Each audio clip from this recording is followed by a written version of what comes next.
eu tenho uma perspectiva de que o jornalismo ele tem como papel a transformação social, a mudança social.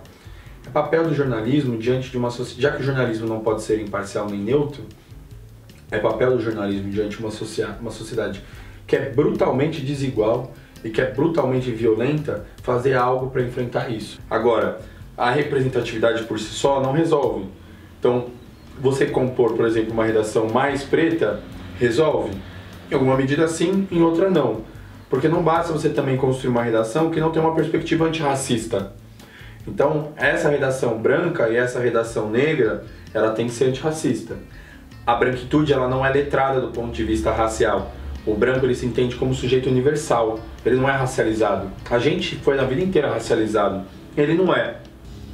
Então, para ele, isso daí tanto faz, tanto fez.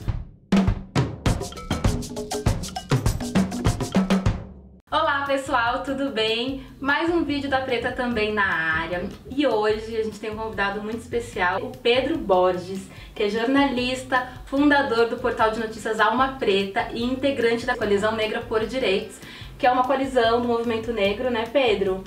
Conta um pouquinho pra mim de tudo isso que você faz, a sua batalha aí já. Não posso reclamar, não. Né? Mas enfim, apresentar um pouco do Alma Preta, um portal de mídia negra, uma experiência de comunicação que eu e outros colegas desenvolvemos aí em Bauru. Gosto muito de citar o nome dos meninos, o Vinícius de Araújo, o Vinícius Martins e o Solon Neto. A gente tinha experiência, uma vontade de criar um portal de mídia negra, de produzir conteúdo e jornalismo a partir de uma perspectiva racial. E desde então a gente vai completar em abril do ano que vem, fim de abril do ano que vem, 5 anos. E desde então temos aí uma ascendência, estamos correndo, crescendo, muita coisa acontecendo. Então a gente também só tem a agradecer.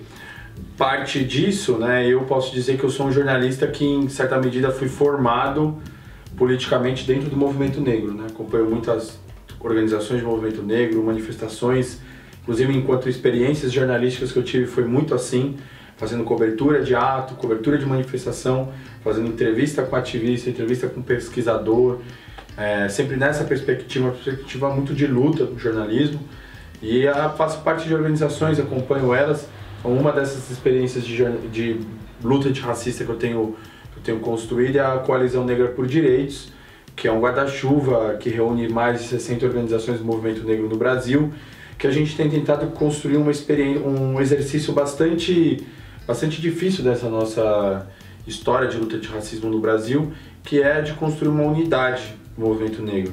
Entendendo de que a gente tem uma diversidade muito grande entre nós, de que existem pautas diferentes entre nós, mas entendendo sobretudo de que a gente tem uma luta conjunta contra o genocídio e contra o racismo enquanto elemento estrutural na sociedade brasileira. E aí quando a gente fala em jornalismo, a gente já teve essa conversa uma vez, eu lembro, existe um mito da imparcialidade, né, no jornalismo, assim.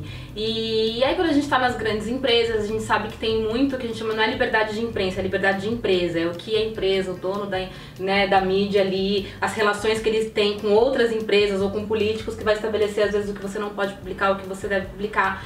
E aí, dentro dessa sua proposta do jornalismo preto, a gente fala muito em fazer pautas positivas, né? Então a gente vai cobrir um determinado evento, a gente vai direcionar o olhar para o positivo. Quando geralmente o jornalismo em geral puxa para o negativo, ainda mais nas questões sociais e raciais, né? Então eu queria saber como é que você enxerga isso, como é que você exercita no dia a dia a imparcialidade, ou você, tipo, não tá nem aí pra imparcialidade, teu negócio é outra coisa mesmo. Então, Lu, eu acho que assim, já super íntimo aqui, né? Minha parceira. Nice! A gente tá com um projeto super legal, depois a gente vai contar também. Depois a gente conta. Bom, eu acho que assim, a gente tem um compromisso de cobrir as pautas positivas, sim. Então a gente tem como responsabilidade construção de uma identidade positiva para a população negra. Na sociedade, e a mídia é um elemento importante para o fortalecimento disso, a continuidade disso, na construção de um imaginário super negativo sobre a população negra. Normalmente a negritude ela é diretamente associada ou à feiura ou à criminalidade. A gente tenta trazer exatamente o oposto disso, trazer como você tem uma marcação tão forte dessa comunidade negra com a beleza e também com uma série de outros elementos positivos do cotidiano, seja com o trabalho ou enfim, outras marcas. Mas a gente tem também um compromisso muito grande de trazer a centralidade do marcador racial nas diferentes áreas, esferas do cotidiano. Então, como por exemplo, entender como um corte na educação vai atingir sobretudo um jovem estudante negro, que às vezes é aquele que entrou na universidade por uma política de cotas e depende da bolsa para permanência na universidade. É o jovem que vai ter a possibilidade de sonhar em fazer uma universidade a partir de um FIES, de um ProUni. Então vai ser um corte na educação, atinge sobretudo um jovem negro. Então a gente tem como também compromisso trazer esse olhar, essa cobertura, porque isso a imprensa não faz. E óbvio, a gente também acaba fazendo uma cobertura sobre o campo da segurança pública. Esse foi um dos poucos setores da sociedade em que a imprensa, em que o cotidiano mesmo, o status quo, o poder hegemônico dominante no país, não conseguiu esconder como ele é seletivo racialmente. Porque as meninas e os meninos que tombam ou que são presos, eles têm na sua marca a pele, eles têm na sua marca os traços, eles têm na sua marca o cabelo. Eles são sempre meninos e meninas negras, né, que são esses que são presos. Então a gente tem como compromisso fazer essa cobertura. Agora, do ponto de vista da imparcialidade, da objetividade, neutralidade, eu gosto de dizer que não existe qualquer possibilidade de ser imparcial ou isento no jornalismo. Então, o Alma Preta, pelo seu nome, ele já traz o seu lado, né? Eu acho que as pessoas que compõem, quando você vai olhar para o olho dessas pessoas que compõem, essas pessoas que constroem o Alma Preta, você já vai ter ali uma indicação de qual que é a perspectiva. Eu digo que a comunicação, ela está para além também da fala, da palavra, ela também está marcada no cabelo, nos marcadores que as pessoas trazem. Então, seja o que uma questão das religiões de matriz africana, você andar com o cabelo black na rua, já é uma mensagem, já é um marcador político. Agora, existe um outro elemento dentro do jornalismo que ele é muito importante, que é a objetividade.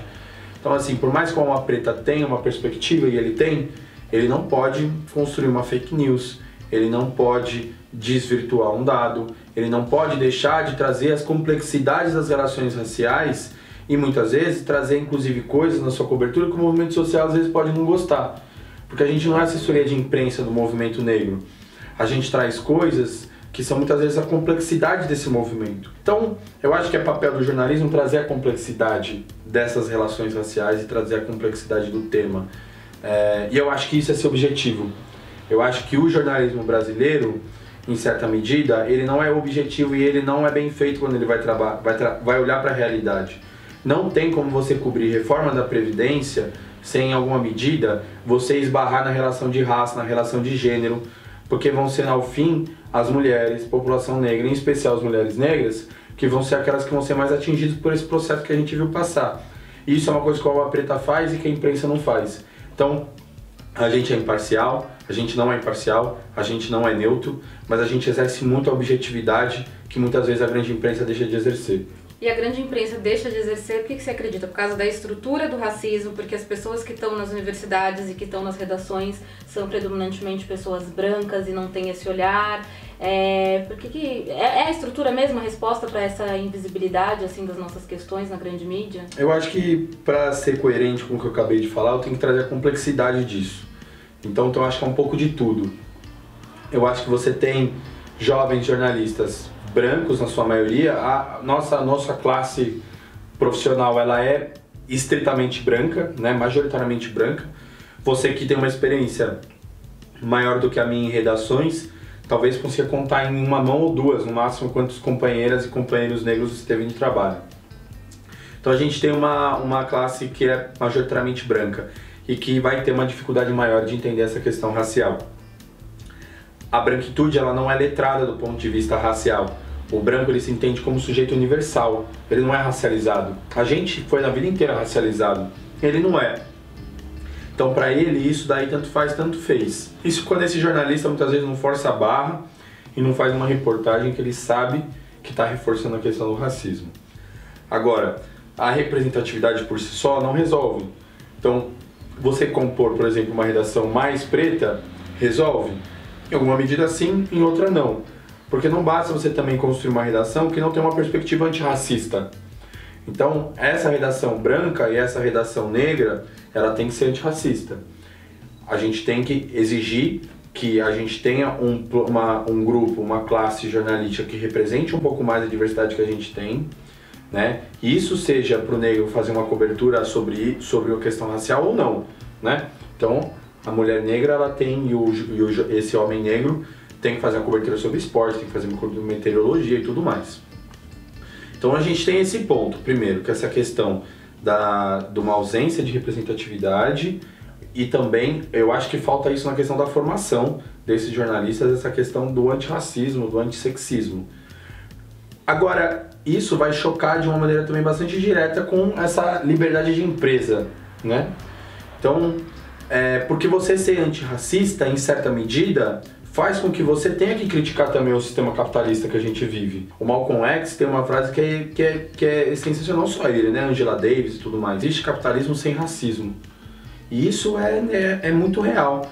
Para você conseguir ter uma maior exploração sobre essa massa trabalhadora, você hierarquiza essas pessoas do ponto de vista de raça e de gênero, e você faz com que você consiga explorar ainda mais um grupo. E a gente está aqui focando na questão racial, mas você citou também da questão do gênero, e o Alma tem uma grande preocupação com a questão social, né? A gente tem uma preocupação muito grande de cobrir coisas positivas das periferias, de dar agenda de atividades, mas a gente coloca na nossa pauta, quando a gente vai cobrir, por exemplo, um pacote de segurança, que é um pacote criminoso, que o ministro da Justiça, Sérgio Moro, apresentou, a gente sempre provoca os repórteres que como esse projeto, e aí para qualquer outro projeto, vai atingir sobretudo essa menina e essa jovem negro da periferia.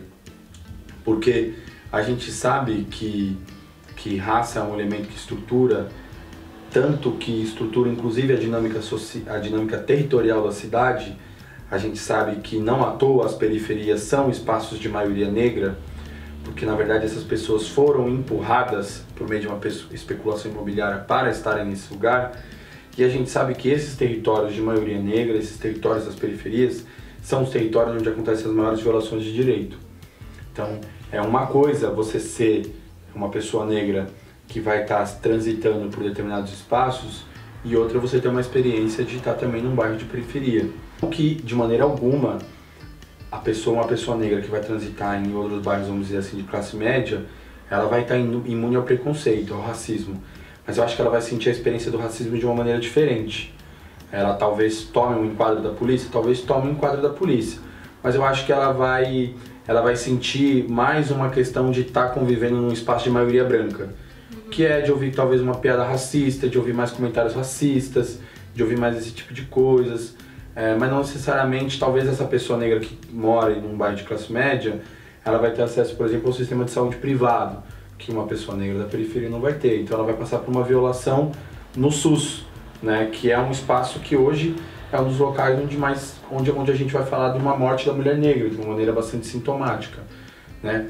Então eu acho que existe essa dinâmica de classe também, que ela também não pode ser ignorada, e a gente tenta trazer isso no Alma Preta. E o Alma só está crescendo, ainda bem, em público, em conteúdo cada vez de mais qualidade. Tem agora essa série, né, essa parceria, na verdade, com o Yahoo, que vai além da série, que é de textos já, e essa série Melanina. Eu queria saber quais são os próximos passos daqui pra frente, assim, o que a gente pode esperar, né? Já tem assinatura também, né? Sim. Então, conta mais um pouquinho o que a gente pode esperar para 2020 até, ou daqui pra frente, do Alma. Essa parceria com o Yahoo é uma parceria já de há um tempo já, né? Que ela foi sendo cada vez mais maturada, e hoje a gente chegou num formato muito bacana para o Alma Preta e para o Yahoo. Né? A gente envia com conteúdo diário, a gente sempre manda material exclusivo por semana. E tem também um especial que a gente está construindo, um especial em vídeo, que a gente tentou trazer essa questão da positividade na negritude, a construção de um imaginário positivo. São vídeos que estão ficando maravilhosos, né? Estão ficando lindos. Eles já estão publicados já. Vale a pena vocês conferirem. Aliás, foi através desse projeto que eu conheci o Pedro. E é o que ele fala, né? O jornalismo, o bônus do jornalismo, né, Pedro? É a gente conhecer pessoas incríveis, assim. E aí conheci o Pedro e também os entrevistados todos. Aprendi muito com cada entrevistado. Então, acho que também vale a pena vocês conferirem esse material, né? Ou entrando pelo Alma, ou entrando pelo Yahoo. Vocês vão achar esse conteúdo, Melanina, Autoestima contra o Preconceito, né, Pedrão? Tá bonitão. Sim. E muito conteúdo pra gente refletir, muita coisa pra gente refletir. E então, a Alma Preta daqui pra frente, a gente tem essas assinaturas também. Sim. Né? Como é que funciona essa assinatura? Então, a gente tem essas assinaturas, né, que é uma perspectiva de apoio, de colaboração mensal das pessoas com a Alma Preta. Então essa é uma maneira da gente fortalecer o Alma Preta. Eu acho que a gente acredita bastante nessa nossa rede de pessoas que participam, que acompanham, que estão aí conosco também fazendo jornalismo ou que estão na luta do antirracismo, de colaborarem conosco. E a gente também entrega algumas coisas especiais para esses nossos assinantes, que eu acho que são muito interessantes. Dependendo da assinatura, né, são vários formatos de assinatura possíveis. Então a pessoa pode ter uma entrada mensal guiada gratuita no Museu Afro Brasil, se você for assinante. A gente envia para as pessoas um e-book sobre a história da imprensa negra, muito bonito, está super bem diagramado. A gente coloca uma lista no site de quem são nossos apoiadores, colaboradores.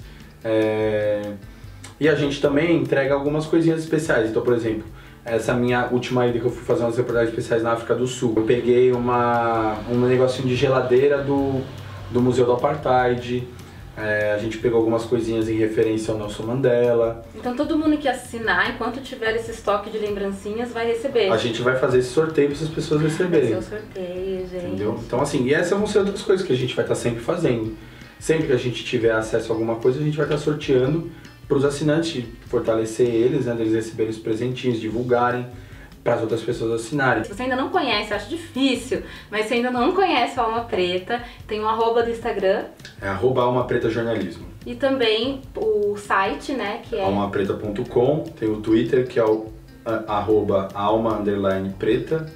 E tem a gente lá no Facebook também. Se jogar Alma Preta, você vai achar tranquilo. Tudo quanto é lugar. E tem Spotify, ó, que eu uso o Spotify, mas tem o podcast, né? O podcast também, que tá em todas as plataformas. Que é o Papo Preto também, vocês podem acompanhar, a gente tá sempre atualizando. E a gente também tem nosso canal no YouTube, que a gente também vira e mexe, tá subindo vídeo aí de entrevista, de reportagem. O céu é o limite, gente, tá em tudo, a Alma Preta dominando. Então conheçam o trabalho do Pedro, da equipe dos meninos. E também se inscrevam aqui no canal Preta também, né? Com certeza, é fundamental. Pedro? Eu tô inscrito, sim. Então tá, se inscreva, ative o sininho, acompanhe a gente traz na semana que vem, então, mais um entrevistado super especial. Um beijo, até a próxima!